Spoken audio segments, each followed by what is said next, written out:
नमस्कार दोस्तों, स्वागत है आपका हमारे YouTube चैनल बिंदास पढ़ाई में। तो आज है हम पार्ट 4 पे chapter 2 of history class 11th के। ठीक है, तो इसमें हम पढ़ेंगे मेनली कि जो वेल्थ का डिस्ट्रीब्यूशन था वो मेसोपोटामिया में कैसा था। मतलब कि जो पैसा था लोगों के पास, क्या वो बराबर मात्रा में सबके पास था, या फिर जो लैंड थी वो सबके पास बराबर मात्रा में थी, या फिर कैसे थी, उन सब के बारे में हम पढ़ेंगे। उसके बाद हम पढ़ेंगे कि जो फैमिलीज थी वो कैसी थी मेसोपोटामिया के समय की, और उसके बाद हम पढ़ेंगे उर शहर के बारे में, और सबसे लास्ट में पढ़ेंगे मारी शहर के बारे में। तो आइए इस वीडियो को स्टार्ट करते हैं। तो सबसे पहले पढ़ते हैं कि वेल्थ का डिस्ट्रीब्यूशन कैसा था मेसोपोटामिया में। तो हमें जो कब्रें प्राप्त हुई है ना, मतलब उस टाइम में ऐसा होता था, रिचुअल्स उस टाइम के ऐसे थे, नियम उस टाइम के ऐसे थे कुछ, कि लोगों को उनकी सारी वेल्थ के साथ गाड़ा जाता था। मतलब कि उनके पास जितना धन दौलत है, सोना चांदी है, वो उन सब के साथ उनको जमीन के अंदर गाड़ा जाता था जब वो मर जाते थे। तो ऐसा क्यों किया जाता था? तो उस टाइम में ऐसा माना जाता था कि जितना भी सोना चांदी है वो जो हम उसके दफन करेंगे उस लाश के साथ, तो वो उसके साथ ही स्वर्ग में चला जाएगा उसके पास। ठीक, उस पूरा सोना चांदी, इसलिए उस टाइम में लोगों को पूरे उनके धन दौलत के साथ गाड़ा जाता था। तो कुछ लोग को तो धन दौलत के साथ गाड़ा गया था, लेकिन वहां पे जो मोस्ट ऑफ द पीपल थे वो खाली कब्र थी उनकी, उनके कब्र से कुछ प्राप्त नहीं हुआ, ऐसा सोना चांदी कुछ और प्राप्त नहीं हुआ। तो इस समय यह पता चलता है कि कुछ बहुत ज्यादा वेल्दीएस्ट लोग थे, ठीक है, और जो ज्यादातर लोग थे वो सिंपल लोग थे, मतलब जिनके पास ज्यादा धन दौलत नहीं थी। लेकिन कुछ ऐसे लोग थे जो किंग से रिलेटेड थे, या फिर जो किंग थे उनके साथ उनके कब्र से बहुत ज्यादा सोना प्राप्त हुआ है। तो इससे हमें पता चलता है कि वेल्थ की जो डिस्ट्रीब्यूशन था वो अनइक्वल था मेसोपोटामिया में। हमने पहला टॉपिक क्लियर किया। अब दूसरा टॉपिक ये है कि फैमिलीज कैसी थी। तो मेसोपोटामिया में ऐसा माना जाता है कि उस टाइम में न्यूक्लियर फैमिली को सबसे ज्यादा प्रभुत्व दिया जाता था, सबसे ज्यादा इंपॉर्टेंस दी जाती थी। किसको? न्यूक्लियर फैमिली को। न्यूक्लियर फैमिली क्या होती है, अब आप ये पूछेंगे। तो न्यूक्लियर फैमिली में पिता होता है, माता होता है और उनके बच्चे होते हैं, बस, और कोई नहीं। ठीक है, इस फैमिली में, न्यूक्लियर फैमिली में बस इतने ही लोग इंक्लूडेड होते थे। तो इसमें क्या होता था, इसमें पिता जो है वो पूरे फैमिली का हेड हुआ करता था। मतलब पिता की बात मानी जाती थी उस समय में, इससे हमें ये पता चलता है। और उसके बाद भाई जो है, तो वो जब बड़े हो जाते थे तो वो दोनों अलग अलग हो जाते थे, एक साथ नहीं रहते थे, ऐसा होता था उस समय में। और अब जानते हैं कि उस समय की शादियां कैसी हुआ करती थी।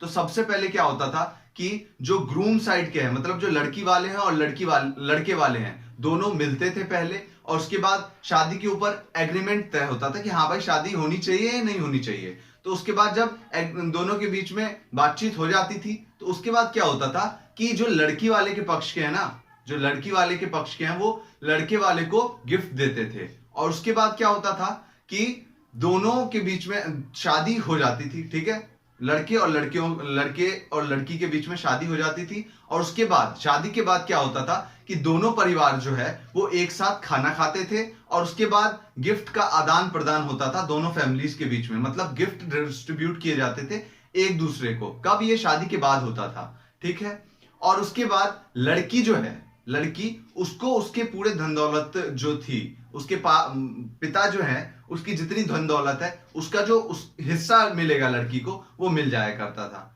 मतलब पैसे के रूप में। आप जैसे आज दहेज होता है वैसे उस टाइम में भी कुछ होता होगा ऐसा ही। ठीक है, तो इससे हमें ये पता चलता है।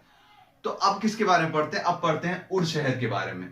तो उर जो शहर था वो बहुत ही इंपॉर्टेंट था, क्योंकि सबसे ज्यादा पॉपुलेशन जो थी ना मेसोपोटामिया की, वो इसी उर शहर में बसी हुई थी। ठीक है, तो क्या हुआ था उर शहर में? उर शहर में बहुत पतली पतली गलियां थी, जैसे कि आप इस इमेज में देख पा रहे होंगे कि गलियां जो है वो बहुत पतली पतली हैं। तो इस समय क्या पता चलता है कि वो जो चक्के वाली गाड़ियां होती है ना, मतलब बैलगाड़ी जो होती है, या फिर और भी जिसपे व्हील लगे होते हैं, मतलब चक्के लगे होते हैं, वो जो गाड़ियां थी वो इन सड़कों से नहीं चल पाती थी। इन सड़कों पे केवल इंसान ही चल पाते थे। बहुत पतली पतली सकड़ी सकड़ी गलियां होती थी, जैसे कि आप जानते होंगे चांदनी चौक की गलियां, तो वो जैसे पतली पतली होती है ना, वैसे ही उस टाइम में उर शहर की गलियां जो थी बहुत पतली पतली थी। इससे हमें यह पता चलता है कि उस टाइम पे डोंकीज के द्वारा, मतलब जानवरों के द्वारा जो सामान का आदान प्रदान था सिटीज के बीच में, इस उर शहर के बीच में जानवरों के द्वारा सामान का आदान प्रदान किया जाता था, मतलब एक जगह से लाया जाता था या फिर कहीं पहुंचाया जाता था। ठीक है, सामानों को किसके द्वारा? जानवरों के द्वारा, मेनली डोंकीज, गधों के द्वारा। ठीक है, तो इसके बाद हमें क्या पता चलता है कि इसके जो घर थे ना वो बहुत पास पास में बसे हुए थे। आपके इस इमेज में देख सकते हैं कि घर जो है वो बहुत पास पास है, उनके बीच में गैप नहीं है, और घरों का जो डिजाइन है वो एक लाइन में नहीं बसे हुए हैं, बहुत ज्यादा अनइक्वली बसे हुए हैं। कोई घर यहाँ पे तो कोई घर यहाँ, मतलब एक जो लाइन होती है ना बिल्कुल एक सोसाइटी जैसी, वो लाइन नहीं है कोई। तो इससे हमें ये पता चलता है कि यहाँ पे वेल डेवलप्ड जो सिटी सिस्टम था वो नहीं था उस शहर में। ठीक है, तो इसके बाद हमें क्या देखते हैं कि आप पढ़ेंगे 11th क्लास में मोहनजोदड़ो के बारे में या फिर हड़प्पा सिविलाइजेशन के बारे में। तो उन सारी सिविलाइजेशन में क्या था कि उसमें जो पानी निकलने का, मतलब जो नालियों का पानी निकलने का जो सिस्टम था ना, वाटर ड्रेनेज सिस्टम, वो बहुत ही तगड़ा था हड़प्पा सिविलाइजेशन में और मोहनजोदड़ो में। कि सारे घर की जो नालियां थी वो एक बड़ी सी नाली से कनेक्टेड थी, और सारा जो पानी था वो सीधा नालियों से होते हुए एक बड़ी नदी में जाके मिलता था या फिर समुद्र में जाके मिलता था। लेकिन यहां पे ऐसा नहीं था। उर शहर में क्या था कि घर जो थे वो ऐसे स्लोप में बने हुए थे। ठीक है, पानी जो बारिश का जो पानी पड़ेगा वो ऐसे करके चला जाएगा, और यहाँ पे एक पाइप लगा हुआ है। मान लीजिए ऐसे घर है, उसका स्लोप है और यहाँ पे पाइप बना हुआ है, तो पाइप के द्वारा सीधा एक गड्ढा बना दिया जाता था। कहां पे? बीच बरामदा में, मतलब बीच कोर्टयार्ड में एक गड्ढा बना दिया जाता था, जिस गड्ढे में सारा पानी जो रेन वाटर है वो कलेक्ट होता था। ठीक है, तो ये क्यों किया जाता था? ये जो बीच में गड्ढा है घर के बीच में, कोर्टयार्ड, घर का डिजाइन ऐसा होता था कि चारों तरफ रूम्स हैं और बीच में जो है वो खाली स्पेस है बहुत सारी, मतलब आज जो आंगन बोलते हैं ना हम, तो वैसे ही आंगन हुआ करता था। आंगन में एक गड्ढा होता था जिसमें जो सारा रेन वाटर है वो जाके कलेक्ट हुआ करता था, जो छत से गिरता था। ठीक है, तो ये क्यों किया जाता था? ये गड्ढा क्यों बनाया जाता था? गड्ढा इसीलिए बनाया जाता था जिससे वो जो सारा पानी है जमीन पे ना गिरे या फिर पूरा हर जगह ना गिरे, और उससे बहुत ज्यादा कीचड़ ना हो जाए, इसलिए ये किया जाता था। ये गड्ढा बना दिया जाता था जिसमें सारा पानी गिर जाता था। ठीक है, अब क्या होता था यहाँ पे कि जो घर थे वो रोड कनेक्टेड थे। ठीक है, रोड से कनेक्टेड थे, और ये जो सारा अपना घर का कचरा था ना, यहाँ के लोग वो क्या करते थे? रोड पे फेंक देते थे। और रोड का जो लेवल था, मान लीजिए घर का लेवल पहले इक्वल है, सारा कचरा इन लोगों ने रोड पे फेंक दिया, तो रोड का जो लेवल है वो बढ़ेगा और इनके जो घर है उसका लेवल गिरेगा। तो यहाँ पे क्या होता था कि रोड का लेवल जैसे ही ऊपर होता था ना, वैसे ही इनके घर में सारा कचरा जाने लग जाता था। सारी मिट्टी जो कीचड़ है वो सारा इनके घर में बारिश के समय में जाने लग जाता था। तो इन लोगों को क्या करना पड़ता था कि अपने घर की भी हाइट बढ़ानी पड़ती थी समय के साथ। जैसे जैसे समय बढ़ता था वैसे इनको अपने घर की हाइट भी बनानी पड़ती थी। उसमें किसके हाइट पे लानी पड़ती थी? रोड के हाइट पे लानी पड़ती थी, क्योंकि सारा कचरा अगर इनका घर नीचे रहेगा, रोड ऊपर रहेगा, तो सारा कचरा इनके घर में चला जाएगा। इसीलिए ये लोग रोड की हाइट वो अपने जो घर का चबूतरा था उसकी हाइट बढ़ानी पड़ती थी इनको समय समय पे। और जो यहाँ पे इनके घर में जो रोशनी जाती थी ना, वो खिड़की के द्वारा नहीं जाती थी। इनके घर में कोई खिड़की वाला सिस्टम नहीं था। उस शहर के जो लोग थे उनके घरों में कैसा सिस्टम था? यहाँ पे एक कोर्टयार्ड है, एक आंगन है बीच में, और घरों में कमरों के जो दरवाजे हैं ना, उस आंगन से लाइट जाती थी घरों के दरवाजों के द्वारा। मतलब यहाँ पे लोग प्राइवेसी का बहुत ज्यादा ध्यान रखते थे कि अगर कोई एक रूम में है तो उसको और कोई बाहर का ना देख पाए। ठीक है, घर के बाहर जो है वहां का कोई ना देख पाए। इसीलिए ये लोग रोड साइड से खिड़की नहीं रखते थे अपने घरों में, एक गेट बनाते थे, उसी गेट से सारा रोशनी जाता था। किसके द्वारा? आंगन के द्वारा, कोर्टयार्ड के द्वारा। ठीक है, तो हमने ये पढ़ लिया। अब एक और बात थी कि ये लोग अंधविश्वास पे भी बहुत ज्यादा भरोसा करते थे, सुपरस्टिशंस पे भी बहुत ज्यादा भरोसा करते थे। कौन कौन से सुपरस्टिशंस थे? इनका ये मानना था कि जिस घर का चबूतरा ऊपर होता है ना, मतलब ऊंचा होता है, उस घर में ज्यादा समृद्धि आती है। ठीक, ये था पहला सुपरस्टिशन। दूसरा क्या था कि अगर किसी के घर का जो मेन गेट है ना, वो किसी के घर के सामने अगर खुलेगा, मेन गेट की मैं बात कर रहा हूं, मेन गेट जो है, एक जो मेन गेट होता है, वो अगर किसी और के मेन गेट के सामने खुलेगा है, तो वो उस घर में समृद्धि आएगी, बहुत ज्यादा समृद्धि आएगी, और उस घर की जो खुशहाली है वो बढ़ेगी। और क्या एक और सुपरस्टिशन था कि अगर किसी कमरे का जो गेट है वो किसी और कमरे के सीधे में है, सामने सामनी है, तो वो उस टाइम में खराब माना जाता था उस चीज को। कि अगर कोई फ्रंट डोर की मैं बात कर रहा हूं, कमरे के डोर की बात कर रहा हूं, कमरे का डोर अगर किसी और के घर के सामने अगर खुलता था तो उसको गलत माना जाता था। मैं मेन गेट की बात नहीं कर रहा हूं, अगर किसी का मेन गेट दूसरे के मेन गेट के सामने खुलेगा तो वो अच्छा माना जाता था उस समय में। ठीक है, तो ये सारे अंधविश्वास ये लोग मानते थे। तो अब यहाँ पे खुदाई के समय ये देखा गया कि कब्रिस्तान जो थे ना, कब्रिस्तान में बड़े बड़े लोगों की जो कब्र है वो गाड़ी गई थी, किसके साथ? बहुत सारे सोने चांदी इन सब के साथ। लेकिन कुछ लोग जो है ना, उनकी कब्रें उन्हीं के घर के अंदर भी गाड़ी दी गई थी, मतलब घर के नीचे गाड़ दी गई थी। तो इससे हमें ये पता चलता है कि कुछ ही लोगों की कब्र जो है वो मेन कब्रिस्तान में जाके गाड़ी जाती थी, बाकी बहुत सारे लोगों को उनके ही घर के नीचे भी दफना दिया जाता था। ठीक है, मरने के बाद। तो हमने ये पढ़ा पूरा उर शहर के बारे में। अब पढ़ते हैं किस शहर के बारे में? मारी शहर के बारे में। तो मारी जो शहर था वो अपनी समृद्धि के लिए बहुत ज्यादा फेमस था, अपने प्रॉस्पेरिटी के लिए बहुत ज्यादा फेमस था। ठीक है, तो हम वो आज जानेंगे आगे कि क्यों फेमस था। लेकिन ये जो मारी शहर था उसमें आप मैप में देख सकते हैं कि इसमें बहुत ज्यादा अच्छा एग्रीकल्चर भी हो सकता था और पेस्चर लैंड भी बहुत ज्यादा मात्रा में मौजूद था। ये जो आपको मैप पे दिख रहा है कि यहाँ पे एग्रीकल्चर लैंड भी बहुत बढ़िया मात्रा में है और पेस्चर लैंड भी बहुत ज्यादा अच्छे मात्रा में है, और यहाँ पे रेनफॉल भी अच्छे मात्रा में होती थी।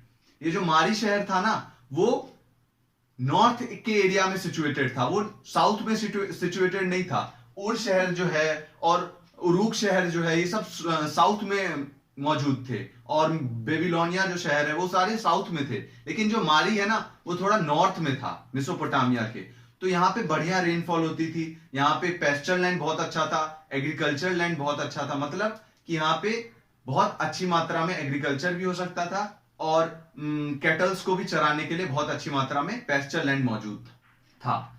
तो यहाँ पे बहुत सारे हर्डर्स भी रहते थे और बहुत सारे एग्रीकल्चर जो फार्मर्स थे वो भी रहते थे। हर्डर्स मतलब जो भेड़ बकरियां चराते हैं या फिर जो उनको पालते हैं भेड़ बकरियों को।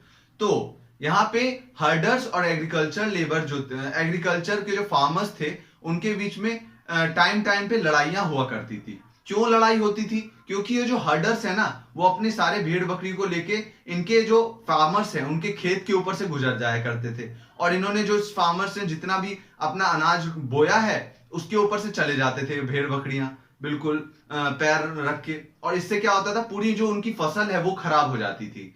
तो इसके कारण जो लड़ाइयां थी, ये जो किसान थे वो अपने लैंड में हर्डर्स को आने नहीं देते थे ज्यादातर। और ये क्या ये लोग करते थे? हर्डर्स जो थे वो एक जगह से दूसरी जगह शिफ्ट होते रहते थे, इनका कोई पर्टिकुलर रहने का जगह नहीं था, स्थान नहीं था। तो ये लोग क्या करते थे? ये लोग एग्रीकल्चर जो फार्मर्स हैं उनके जो विलेज थे उनके ऊपर कभी कभी धावा बोल कर देते थे, मतलब अटैक कर देते थे, और उनके जो सारा भी जो अनाज है वो सारा लूट लिया करते थे। कौन? हर्डर्स, जो भेड़ बकरियां चराते थे। तो इसीलिए एग्रीकल्चर जो फार्मर्स हैं वो हमेशा इन लोगों को अपने विलेज से दूर ही रखते थे। ठीक है, और अब ये लोग अलग भी नहीं रह सकते हैं, अलग भी नहीं रह सकते। क्यों? क्योंकि एक दूसरे के ऊपर डिपेंडेंट भी हैं। डिपेंडेंट कैसे हैं कि हर्डर्स जो थे वो अपना जो दूध जो है, दूध, मक्खन, मलाई और जो वुल है, वुलन क्लॉथ जो है वो सारा एग्रीकल्चर फार्मर्स को बेचते थे, और फार्मर्स से क्या लेते थे? उसके बदले में अनाज लिया करते थे। और फार्मर्स को भी दूध की आवश्यकता पड़ती थी तो वो भी कभी कभी अनाज दिया करते थे और उनसे दूध ले लिया करते थे। तो दोनों एक दूसरे पे डिपेंडेंट भी थे और एक दूसरे के बहुत ज्यादा कट्टर दुश्मन भी थे उस टाइम में मारी शहर में। ठीक है, तो मारी शहर में जो राजा हुए ना, तो राजा हमेशा कौन से? यही नोमैडिक जो कम्युनिटीज है, नोमैडिक कम्युनिटीज मतलब जो एक जगह से दूसरी जगह जाती रहती है, जो भेड़ बकरियों को पालती है या फिर अपना गुजारा यही कैटल शीप्स को पाल के करती है, उसको बोलते हैं नोमैडिक कम्युनिटीज। और एक जगह से दूसरी जगह जाती रहती है, ये मतलब इनका एक पर्टिकुलर स्थान नहीं रहने का, ये एक जगह से दूसरी जगह अपने जीवन यापन के लिए जाते रहते हैं, नोमैडिक कम्युनिटीज उनको बोलते हैं। तो मारी शहर में बहुत लंबे समय तक नोमैडिक कम्युनिटीज ने भी राज किया। कौन कौन सी कम्युनिटीज थी? एमोराइट्स हो गए, असीरियंस हो गए, अकादियंस हो गए। ये सारे कौन थे? ये सारे नोमैडिक कम्युनिटीज थी। ये लोग एक पूरा अपना कबीला था इनका। ठीक है, तो ये लोग क्या करते थे कि ये लोग शहर में, मारी शहर में आते थे किस रूप में? हर्डर्स के रूप में, भेड़ बकरियां चराने वालों के रूप में, या फिर सोल्जर्स के रूप में। जो राजा था उस समय का, वो इन लोगों को, जो नोमैडिक कम्युनिटीज के लोग थे, उन सबको अपने आर्मी में भर्ती कर लेता था। और धीरे धीरे ये लोग शहर, मारी शहर में आके क्या किया इन लोगों ने? अपना नाम बनाना स्टार्ट किया, अपना इंपॉर्टेंस ज्यादा किया, अपना फ्लोरिशमेंट किया, अपने आप को समृद्ध बनाया मारी शहर में जाके। कैसे समृद्ध बनाया? कि उन लोगों ने डिफरेंट डिफरेंट वर्क किया, और जो राजतंत्र के, जो राजा से जुड़े हुए जितने भी काम होते हैं, उसमें अपनी इंपॉर्टेंस बढ़ाई मारी शहर में जाके। और धीरे धीरे इन लोगों ने क्या किया? अपना रूल सेटअप कर लिया। कहां पे? मारी शहर में। तो बहुत लंबे समय तक इन्हीं नोमैडिक कम्युनिटीज ने मारी शहर पे राज किया। कौन कौन सी कम्युनिटीज थी मैंने आपको नाम बता दिए। लेकिन यहाँ के जो, मान लीजिए एक एमोराइट्स कम्युनिटी थी, नोमैडिक कम्युनिटी थी, उसने बहुत लंबे समय तक मारी शहर के ऊपर राज किया। तो उसका जो, उनके जो राजा हुआ करते थे ना, उनकी जो कपड़े थे, नोमैडिक कम्युनिटीज जो थी एमोराइट्स, उनके जो कपड़े थे पहनने का जो स्टाइल था, वो बहुत अलग था एज कंपेयर टू मेसोपोटामिया के लोगों के। तो ये लोग कभी ऐसा नहीं करते थे कि हम जैसे हैं वैसे भी आपको बनना पड़ेगा। मेसोपोटामिया के लोगों को कभी फोर्स नहीं करते थे कि हम जिन भगवान को की पूजा करते हैं आपको भी उसी की पूजा करनी पड़ेगी। ये लोग बहुत ही अच्छे थे, और ये लोग ये बोलते थे कि आप जिसकी पूजा करते हो आराम से करो, हम आपके गॉड को हम भी मानेंगे। तो ये लोग भी धीरे धीरे मेसोपोटामिया के गॉड्स को मानने लग गए। यहाँ के जो राजा थे उन्होंने कभी सख्ती से लागू नहीं किया कि आपको भी हमारी कम्युनिटी, नोमैडिक कम्युनिटीज के नियमों को मानना पड़ेगा, ये करना पड़ेगा, गॉड हमारे मानने पड़ेंगे। इन्होंने हमेशा यही बोला कि आप जिसको मानते हो मानो। यहां तक कि ऐसा भी किया, एमोराइट्स कम्युनिटी के जो रूलर्स थे, किंग थे, उन्होंने मेसोपोटामिया के जो गॉड थे उनके बहुत बड़े बड़े टेम्पल्स भी बनवाए। तो आप सोच सकते हैं ये लोग कभी फोर्स नहीं करते थे कि आप हमारे गॉड को मानिए कोई, या फिर कुछ ऐसा चीज। ठीक है, तो हमने इनके किंग्स के बारे में भी जाना मारी शहर के। अब क्या जानेंगे कि मारी शहर जो था, वहां पे ये जो नोमैडिक कम्युनिटीज थी ना, हर्डर्स जो थे, उनको राजा जो था वो घुसने नहीं देता था ज्यादातर। क्यों नहीं घुसने देता था? क्योंकि हमने पढ़ा था कि ये लोग खतरनाक थे, ये लोग अपना राज स्थापित कर लेते थे। तो ये लोग, राजा घुसने नहीं देता था, मतलब ऐसा नहीं कि मना ही कर देता था, लेकिन अगर वो आ गए हैं शहर के अंदर तो उनके ऊपर कड़ी नजर रखी जाती थी। मतलब कि उनकी हर एक एक्टिविटी को पूरा अच्छे से सुपरवाइज किया जाता है कि क्या कर रहे हैं लोग, कोई कहीं अटैक तो नहीं करने वाले। क्योंकि ये जो हर्डर्स थे ना, वो मारी शहर के ऊपर अटैक कर देते थे, मतलब कहीं पे भी जाते थे तो वहां पे अटैक कर देते थे, और वहां का सारा धन दौलत सब लूट लेते थे, या फिर वहां पे अपना राज स्थापित कर लेते थे। तो इसीलिए हमेशा डर बना रहता था, जिसके कारण राजा जो थे मारी शहर के, वो इनसे हमेशा डरते थे, और इनको, हर्डर्स को अपने यहाँ पे आने नहीं देते थे। और आने भी देते थे तो क्या करते थे, इनके ऊपर सख्त नजर रखी जाती थी। ठीक है, तो चलिए इतना हमने पढ़ लिया। अब पढ़ते हैं मारी शहर के इंपॉर्टेंस के बारे में। तो मारी जो शहर था वो यूफ्रेट नदी जो हमने पढ़ी थी ना, यूफ्रेट नदी, उसके रास्ते में पड़ता था। मतलब उसकी, मान लीजिए यहां से यूफ्रेट नदी जा रही है, तो इतना पूरा एरिया जो था मारी शहर का था।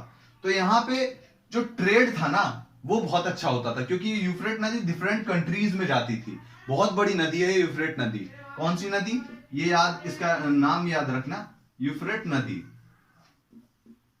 ठीक है, ये जो नदी थी वो हर एक शहर को एक शहर से जोड़ती थी। मेसोपोटामिया के हर एक शहर को एक दूसरे से जोड़ती थी, और यहां तक कि बाहर कंट्रीज से भी जोड़ती थी उन शहरों को। तो ये जो मारी था ना, वो सबसे इंपॉर्टेंट जगह पे इस यूफ्रेट नदी के मौजूद था, जहां से पूरा ट्रेड चलता था। मान लीजिए साउथ से, मतलब साउथ मेसोपोटामिया के सदर्न रीजन से अगर कोई सामान आएगा तो पहले वो उसको मारी के पोर्ट्स पे, मारी का जो बंदरगाह था वहां पे रुकना पड़ता था, और वहां पे पूरा इनको टैक्स देना पड़ता था मारी शहर को। मारी शहर के जो किंग्स थे उनको टैक्स देना पड़ता था। और जो यहीं से सारा ट्रांसपोर्ट, जो ट्रेड चलता था ना सदर्न कंट्रीज के साथ, या फिर जो ऊपर की कंट्रीज हैं जैसे कि टर्की हो गया, सीरिया हो गया, फिर और भी बहुत सारे कंट्रीज हैं, उन सब से जो पूरा ट्रेड चलता था ना, तो वो इसी पोर्ट के द्वारा चलता था। तो इसीलिए इस मारी शहर का इंपॉर्टेंस बहुत ज्यादा था। क्यों?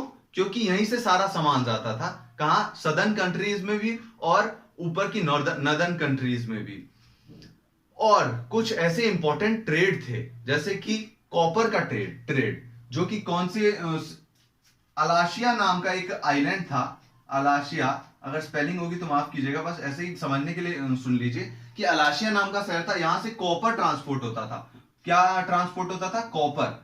तो कॉपर का जो ट्रेड था वो पूरा इसी पोर्ट से चलता था। मेसोपोटामिया में जितना भी कॉपर आता था ना, वो इसी पोर्ट पे आता था। कहां से? अलाशिया नाम के एक आइलैंड था, वहां से आता था। ठीक है। और एक और बहुत इंपॉर्टेंट चीज थी जिसकी जो इंपॉर्टेंस है वो मेसोपोटामिया में थर्ड जो 3000 बीसीई के बाद, 3000 बीसीई के बाद कॉपर वो ब्रॉन्ज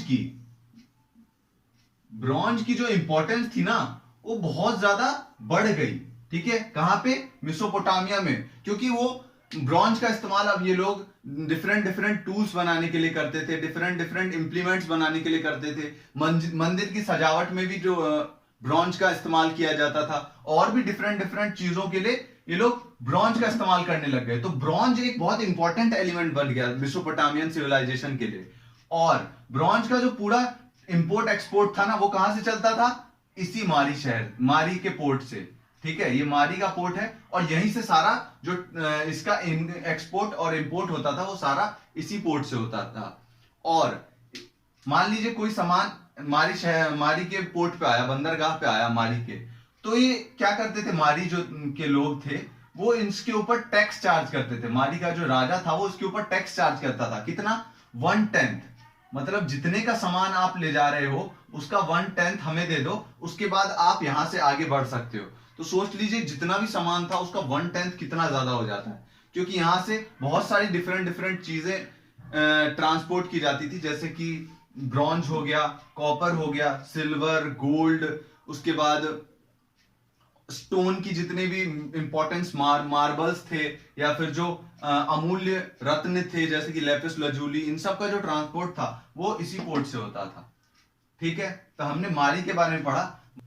मारी जो था वो अपने राजा के महलों के लिए भी बहुत ज्यादा फेमस था। मतलब बड़े बड़े राजमहलों के लिए बहुत ज्यादा फेमस था। जैसे कि एग्जाम्पल के लिए आपके सामने है, जिब्रलिम नाम के एक किंग थे, जो राजा थे मारी के, उनका राजमहल। तो यहाँ पे देखिए, मतलब 100 की संख्या में यहाँ पे कमरे हैं। ठीक है। यहाँ पे बहुत सारे कमरे हैं, इतने सुंदर सुंदर कमरे हैं कि आप पूछिए मत। यहाँ पे हर एक चीज है, किचन है, कोर्टयार्ड है, खेलने का जगह है, स्विमिंग पूल है। मतलब जो भी आज लग्जीरियस चीजें हमें चाहिए होती है अपनी जिंदगी में, वो सारी राजमहलों में उपस्थित है, इस राजमहल में। तो इससे हमें क्या पता चलता है कि मारी जो था वहां पे बहुत बढ़िया बढ़िया राजमहल भी थे।